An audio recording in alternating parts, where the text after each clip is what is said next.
The path did not begin as a path. It began as color. At first glance, it looked like chaos.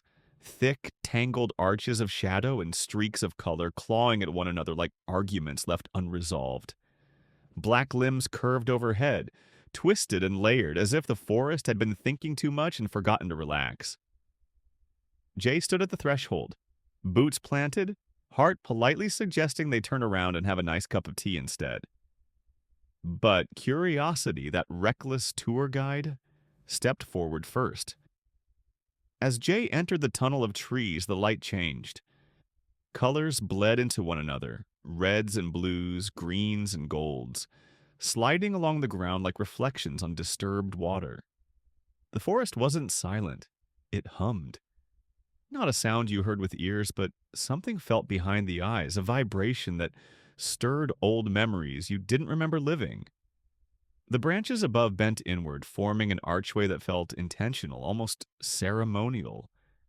This wasn't a forest you passed through, this was a forest that noticed you. With each step, the air thickened, warm and alive. The bark of the trees shimmered with layered marks as if countless travelers before had dragged their hands along the trunks, leaving behind traces of fear, hope, impatience, and the occasional terrible decision.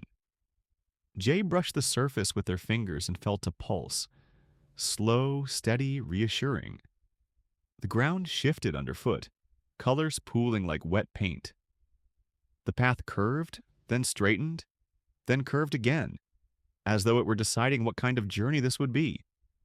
Adventure? Escape? Mild character development? Overhead, the tangled canopy tightened, shadows looping and crossing like thoughts that refused to be quiet.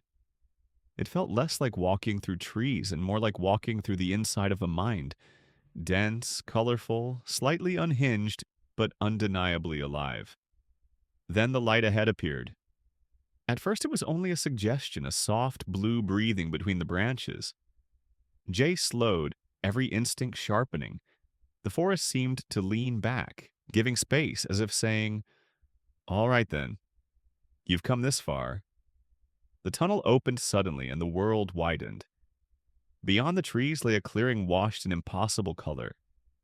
The sky stretched open and bright, blue layered with white like brushstrokes that hadn't yet decided what they wanted to be. A river, or perhaps just a path of reflected light, ran through the center, gold and green and orange dancing across its surface. Jay exhaled, realizing they'd been holding their breath for most of the journey. This place felt like an ending and a beginning at the same time. Not a reward exactly, more like an invitation. The kind that doesn't promise safety, only meaning. The forest behind no longer pressed in.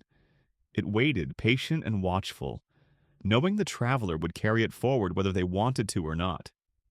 Jay stepped into the clearing, boots splashing color instead of water, and smiled. Some paths aren't meant to be understood. They're meant to be entered, survived, and remembered, usually out of order and with a few good stories to tell later. And if the forest ever closed behind them again, well, at least now they knew it opened somewhere beautiful.